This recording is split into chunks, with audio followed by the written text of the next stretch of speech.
আর্মিতে যেতে পারেনি, কেউ বিসিএস এ প্রিপারেশন নিতে পারেনি। কেন জানেন? কারণ তার সাথে আওয়ামী লীগের কোনো যোগসূত্রতা ছিল না। 15-16 বছর ধরে নির্যাতন করেই যাচ্ছ বা প্রত্যেকটা ক্ষমতাকে তুমি এমনভাবে কেন্দ্রীভূত করে ফেলেছো যে আর কোনো বিরোধী দল তোমার সামনে দাঁড়াতে পারবে না, তোমার সামনে তোমাকে কেউ সমালোচনা করতে পারবে না, তোমাকে কেউ কোয়েশ্চেন করতে পারবে না। যতদিন পর্যন্ত শিক্ষক রাজনীতি যাবে না ততদিন পর্যন্ত ঢাকা ইউনিভার্সিটি থেকে ছাত্র রাজনীতি যাবে না।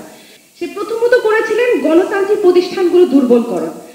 আমাদের এখানে কোনো একটা নিয়োগ, সেটা হোক বিচার বিভাগ, সেটা হোক নির্বাচন কমিশন, সেটা হোক প্রশাসন বা রাজনৈতিক যে কোনো অরাজনৈতিক রাজনৈতিক যে কোনো বিষয়ে আমরা দেখেছি যে এখানে আমাদের বিশাল ভোগান্তি পোহাতে হয়েছে। কারণ আমাদের আবার ডিরেক্ট লিগের রক্ত না থাকলে আমরা আসলে আবার ঢুকতে পারি না। আমাদেরকে এমনভাবে বোঝাতে হয় আমরা লিগের এমন ওতপ্রোতভাবে অংশ, তখনই কেবল আমরা একটা চাকরির হিসাব করতে পারি। আমার সাথে পড়া এমন অনেক শিক্ষার্থী কেউ কি আর্মিতে যেতে পারেনি, কেউ বিসিএস এ প্রিপারেশন নিতে পারেনি। কেন জানেন? কারণ তার সাথে আওয়ামী লীগের কোনো যোগসূত্রতা ছিল না, বা তার পরিবারে এমন কেউ ছিলেন যে আসলে অন্য কোনো রাজনৈতিক দলের অংশ।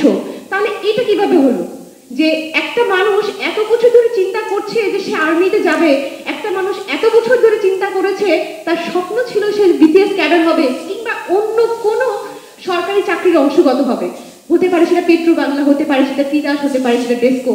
প্রত্যেকটা জায়গায় কিন্তু হাসিনা তার লোক বসিয়ে জিনিসটাকে এমনভাবে কেন্দ্রীভূত করেছেন যে আমরা আসলে স্বপ্নই দেখতে পারিনি যে আমরা ওই জায়গায় যাব। দ্বিতীয় হলো বাক স্বাধীনতার সীমাবদ্ধতা। বাক স্বাধীনতা, এটা তো আমি প্রথমে এখানে এসে বললাম যে আজকে আমি এখানে দাঁড়িয়ে কথা বলতে পারছি, এটাই মনে হয় সব থেকে বড় এক্সাম্পল যে আমি আসলে এখন আমি মুক্ত, এখন আমি কিছু একটা বলতে পারবো। এখন আমার বাসার নিচে ফুড পান্ডা ডেলিভারি লোক এসে বসে থাকবেন আমাকে নিয়ে যাওয়ার জন্য।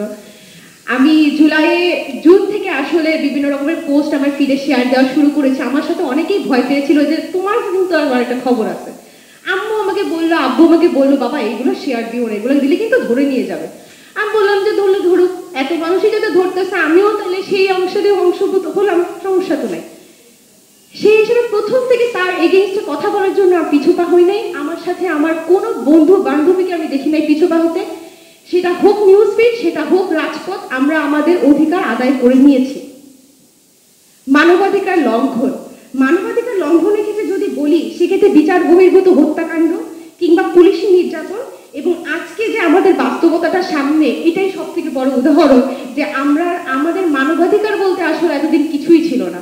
জাতিসংঘ সেকে তো পাত্তাই দেওয়া হতো না। তাকে তো মানে এই দেশে তার এই টেরিটরিতে সে কোনো কথা বলবে বা তার কথার যে একটা গুরুত্ব আছে, এটাকেই আমরা ভাবতাম যে জাতিসংঘের আসলে কোনো গুরুত্ব নাই, আমরা জাতিসংঘ কি বলছে না বলছে তাতে আমাদের কিছু যায় আসে না। কিন্তু আপা আবার বলেছেন জাতিসংঘের নাম নিয়ে নাকি দেশে ঢুকে যেতে পারে। যাই হোক, সেক্ষেত্রে আমরা বলতে পারি যে আরেকটা বড় বিষয় সেটা হচ্ছে বিরোধী দলের উপর দমন পীড়ন। এটা খুব ইম্পর্টেন্ট একটা পয়েন্ট। যখন তুমি 15-16 বছর ধরে নির্যাতন করেই যাচ্ছ বা প্রত্যেকটা ক্ষমতাকে তুমি এমনভাবে কেন্দ্রীভূত করে ফেলেছো যে আর কোনো বিরোধী দল তোমার সামনে দাঁড়াতে পারবে না, তোমার সামনে তোমাকে কেউ সমালোচনা করতে পারবে না, তোমাকে কেউ কোয়েশ্চেন করতে পারবে না। যেই তোমাকে কোয়েশ্চেন করবে তাকেই তোমার শেষ করে ফেলতে হবে, হয় তাকে আয়না ঘরে ঢুকাতে হবে, না হলে তাকে মেরেই ফেলতে হবে, না হলে তাকে গুম করে ফেলতে হবে। সেক্ষেত্রে এই ফ্যাসিজম আমাদের মৌলিক অধিকার থেকে শুরু করে আমাদের পররাষ্ট্রনীতি, আমাদের শিক্ষক নিয়োগ, আমাদের বিভিন্ন অপরচুনিটি যেগুলো মেরিট বেস ছিল, এগুলো আমাদের ফ্যাসিজম ধ্বংস করে দিয়েছে। শিক্ষক নিয়োগের কথা না বললেই না, আমাদের ডিপার্টমেন্টেও এমন অনেক শিক্ষক আছে, এবং এই শিক্ষক রাজনীতি যে হচ্ছে, এই শিক্ষক রাজনীতি ছাত্র রাজনীতির মূল বলে আমি মনে করি। যতদিন পর্যন্ত শিক্ষক রাজনীতি যাবে না ততদিন পর্যন্ত ঢাকা ইউনিভার্সিটি থেকে ছাত্র রাজনীতি যাবে না। কেন? কারণ ছাত্ররা কি করে, আমি যদি জানি যে আমি অমুক শিক্ষকের পা চেটে যদি আমি ওই পর্যায়ে যেতে পারি যে শিক্ষক আমাকে নিয়োগ দিবে, তাহলে আমি কেন ছাত্র রাজনীতি ছাড়বো, আমি কেন দল করবো না? আমি অবশ্যই করবো, কারণ আমার তো ওই পর্যায়ে যেতে হবে। এখন হোক আমার মেরিট লিস্টে 10, 11, 12 যাই হোক, আমার ফার্স্ট হতে হবে না, আমার সিজিপিএ 4 out of 4 থাকা লাগবে না। আমি যদি ঠিক মতো চাকতে পারি তাহলে আমি চাকরি পাবো।